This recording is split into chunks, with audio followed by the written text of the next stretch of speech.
In today's video, I'm going to teach you how to add JSON in Confluence. We'll be walking through each step in detail to make sure you feel comfortable and confident in applying this process on your own. Let's get started. First, from your Confluence homepage, take a moment to familiarize yourself with the layout. It's essential to understand where everything is located so that you can navigate with ease. Once you're comfortable, the next step is to choose your workspace. Your workspace is where your projects and content are organized, making it an important area to focus on. By selecting the right workspace, you ensure that you're working within the correct context for your JSON insertion. Now, locate the specific page where you want to insert the JSON code. This is where your data will reside within your Confluence instance, so make sure it is the most appropriate place for your team or project. Once you have identified and opened this page, it's time to click on the Edit button. This will allow you to modify the page contents and prepare it for your JSON data. Editing mode is a powerful feature in Confluence, providing you with the tools needed to customize your documentation.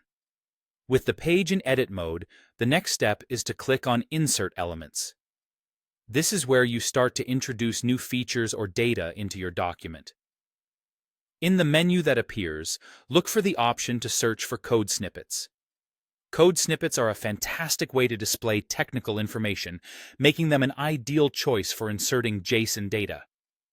Once the code snippets menu is open, you'll need to specify the scripting language you're working with.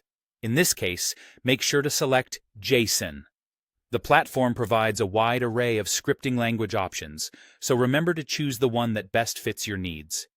By selecting JSON here, Confluence will appropriately format and display your code, making it readable and informative for others viewing the page. After selecting JSON as the scripting language, you're ready for the final step: pasting your JSON code. Double-check your code to ensure its accuracy, as errors can lead to misinterpretations or malfunctions within your projects. Once you're satisfied everything is correct, go ahead and paste your JSON code into the designated area. And there you have it.